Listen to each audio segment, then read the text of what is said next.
Hello students, welcome to Vipin Sharma Physics channel. Students, we have done a number of lectures on the centripetal force, centrifugal force.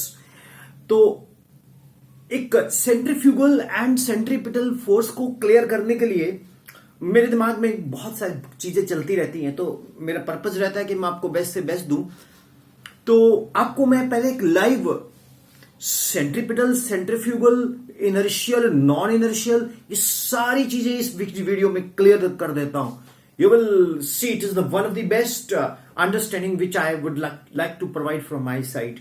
Start करते हैं students. ये एक turn table है, ये मतलब इसको gramophone record बोलते हैं। ये एक मशीन पे रखा जाता है, इस पे नीडल रखते हैं तो ये फिर घूमता। तो परहैप्स आप कभी नेट पे जाके सर्च करना तो ग्रामोफोन रिकॉर्ड प्लेयर ऐसे दिखेंगे आपको, वो चलते हैं, गाने चलते हैं इसमें। ठीक, डीजी में भी इस तरह की डिस्क होती है। ठीक है, तो मैं एक डिस्क लेके आया हूं, तो इसको मैं इट कैन रोटेट। ठीक है, तो इस डिस्क को हम यहां ऐसे रिप्रेजेंट करेंगे।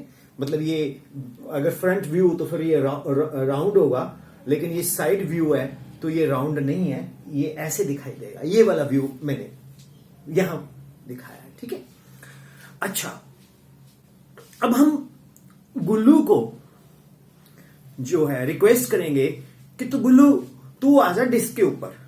ये हमारा गुल्लू खड़ा है डिस्क के ऊपर। खाली पहले गुल्लू को डिस्क पे खड़ा करके घुमाते हैं। गुल्लू कुछ एक्सपीरियंस करता है। गुल्लू से पूछते तू क्या एक्सपीरियंस करता है? कहता सर मैं ऐसे महसूस करता जैसे मैं परे को जा रहा हूं, परे को कोई मेरे को धक्का मार रहा है और मैं पैर जुमा के खड़ा हूं। ठीक है, ओके। तो गुल्लू को फोर्स ऑफ फ्रिक्शन चाहिए यहां खड़े होने के लिए।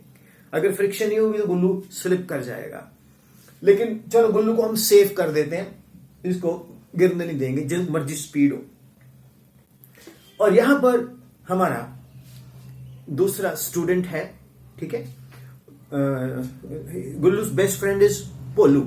तो यहां भोलू यानी कि पोलू अपना खड़ा है। तो अब यहां पर ये एक मैंने रख दिया, क्या एक मास रख दिया, कोई को ये मतलब ये था कुछ, तो ये रख दिया मैंने। ठीक है, अब मैं इसको, अब आप सब लोग ऑब्जर्वर हो जो इसको देख रहे हो, आप बैठे हो, आप इनर्शियल ऑब्जर्वर हो।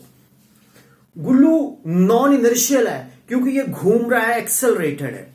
ओके, अब मैं इसको रोटेट करता हूं। गुल्लू यहां से देख रहा है, आप वहां से देख रहे हो, यानी कि हम सब लोग भोलू की तरह हैं। ये देखो मैं इसको रोटेट कर रहा हूं, तो जैसे जैसे मैं इसको रोटेट कर रहा हूं, अगर मैं फास्ट रोटेट करता हूं तो ये गिर गया यहां से। क्यों गिरा? पहले तो आप ये समझो ये गिरा क्यों। ये इसलिए गिरा, राइट, मैं उठा लू इसको, मेरे पैर के नीचे आके दबने जाए। ये इसलिए गिरा कि जब तक तो इसको ये डिस्क फ्रिक्शन प्रोवाइड कर रही थी, जब तक तो ये डिस्क इसको फ्रिक्शन प्रोवाइड कर रही थी, तो ये नहीं गिर रहा था। जैसे ही फ्रिक्शन अवेलेबल नहीं हुई तो ये गिरना शुरू हो गया। ये गिरना शुरू हो गया। ठीक, इसका मतलब है इसको कोई पुश कर रहा है परे की ओर। वो कौन सी फोर्स है? वो है सेंट्रीफ्यूगल फोर्स। कब पुश कर रहा है इसको परे की ओर? जब तक ये फोर्स ऑफ फ्रिक्शन एक्सीड नहीं होती। अगर फोर्स ऑफ फ्रिक्शन जिसके साथ ये ब्लॉक यहां पड़ा है, ये वाला ब्लॉक यहां पड़ा है, ठीक है ना, तो ये फोर्स ऑफ फ्रिक्शन जब तक एक्सीड नहीं होती तब तक ये क्या होगा स्टूडेंट्स? ये सेंट्रीपिटल फोर्स एक्सपीरियंस करेगा, और जैसे ही एक्सीड करेगी तो ये सेंट्रीफ्यूगल फोर्स एक्सपीरियंस करेगा। मींस जो इस कॉइल में और इस डिस्क में जो फोर्स है, मान लीजिए उस फोर्स को हम टी बोलते हैं, तो टी अगर एफ सी के इक्वल है तो ये क्वाइन टेबल के ऊपर ही पड़ेगा, ये टर्न टेबल के ऊपर ही रोटेट करेगा, ठीक है। इस टर्न टेबल के ऊपर ये क्वाइन क्या करेगा, रोटेट करेगा, ठीक है ना। और अगर ये फोर्स एफसी ग्रेटर हो गई टी से, तो ये स्लिप कर जाएगा। अब इस ऑब्जर्वर को, जो भोलू है, जो हम सब लोग हैं, इस ऑब्जर्वर को क्या लगेगा कि ये क्वाइन जो है उसके ऊपर एक फोर्स लग रही है जो उसको परे की ओर, बाहर की ओर पुश कर रही है, जिसको सेंट्रीफ्यूगल फोर्स कहते हैं। क्या बोलते हैं? Centrifugal force. यानी कि नॉन इनर्शियल ऑब्जर्वर क्या देखेगा, इसके ऊपर क्या एक्ट कर रही है? Centrifugal force. और इनर्शियल ऑब्जर्वर क्या देखेगा, इसके ऊपर कौन सी फोर्स लग रही है? Centrifugal force. और नॉन इनर्शियल ऑब्जर्वर क्या महसूस करेगा कि इसके ऊपर क्या लग रही है? एक फोर्स सेंट्रीपिटल। अगर इसने इसके साथ रहना है तो अगर ये एक्सीड कर जाएगी तो सुडो फोर्स लगेगी, तो ये it will tend to go away from it. You understand?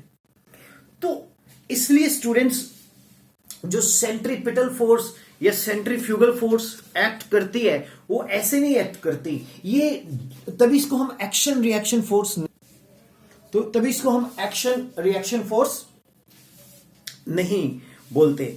देखो, जो इनर्शियल ऑब्जर्वर है, जो कि स्टेशनरी ऑब्जर्वर है, जो कि बाहर खड़ा है, टर्न टेबल के बाहर खड़ा है, उसको क्या लगेगा? जैसे ये रोटेट करना शुरू कर देती है, it undergoes what?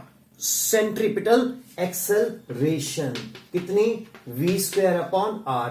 r is the radius, v is it speed, v square upon r। ये इसके ऊपर एक्ट करना शुरू कर देगी। और टेंजेंशियल वेलोसिटी क्या लगेगी इसके ऊपर? v equal to r omega. ये इस पे लगना शुरू हो जाएगी। और जो t है वो किसके इक्वल है? F C. वो किसके इक्वल आ जाएगी? वो आ जाएगी M V square upon R, और एम आर ओमेगा स्क्वायर। ये टी, ये एफ सी इसके ऊपर एक्ट करना शुरू कर देगी। और जो नॉन इनर्शियल ऑब्जर्वर है, ठीक है, उसको क्या लगेगा? उसको लगेगा कि जो ये ब्लॉक, ये वाला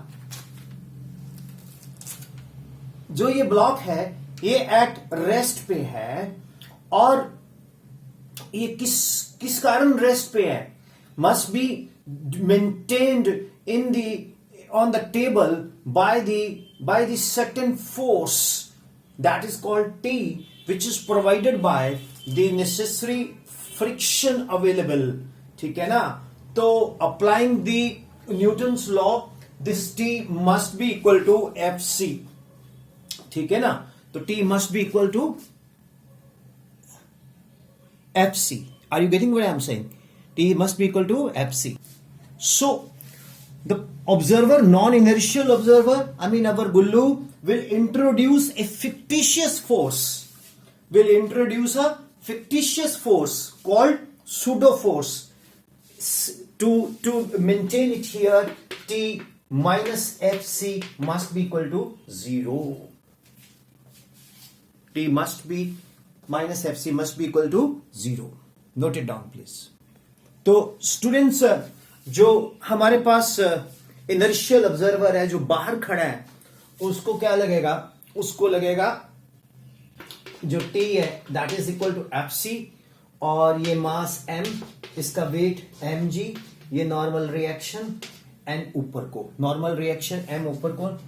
normal reaction is always perpendicular to the point of contact. जैसे ये पड़ा है यहां पर, तो नॉर्मल रिएक्शन ऊपर, वेट एम जी, और T must be equal to F C. ये किसको लगेगा? For an observer who is non inertial observer, or Gullu. And जो भोलू है आउटसाइड, उसको क्या लगेगा? M G downward, normal reaction upward, tension towards right, and a fictitious force Fc dash that is called centrifugal force. और जो Fc dash है वो किसके इक्वल है? that must be equal to FC dash must be equal to FC, but in the opposite, right? So FC dash in magnitude must be equal to FC. Vector form में तो ये equal and opposite है, but FC dash in magnitude must be equal to FC, must be equal to what? The tension T, correct? Or the force T. कुछ समझ आया? जो table पे खड़ा है वो नॉन इनर्शियल ऑब्जर्वर, क्यों? क्योंकि एक्सेलरेटेड फ्रेम में है, और जो बाहर खड़ा है वो इनर्शियल ऑब्जर्वर, ठीक? तो बाहर वाले को खाली कौन सी फोर्स दिखाई देगी? Centripetal force. और जो ये हमारे पास ऑब्जर्वर खड़ा है इसको कौन सी फोर्स दिखाई देगी? जो टेबल पे बंदा खड़ा है इसको कौन सी फोर्स दिखाई देगी? Centrifugal force, okay? It is centrifugal force postulated by a non-inertial observer on a rotating turntable for to have the necessary motion, right? तो ये बेसिकली जो यहां पर खड़ा है बंदा जो नॉन इनर्शियल फ्रेम में, उसको सूडो फोर्स दिखाई देगी, करेक्ट? और जो बाहर खड़ा है इसको सेंट्रीपिटल फोर्स दिखाई देगी। Hope this confusion is clear.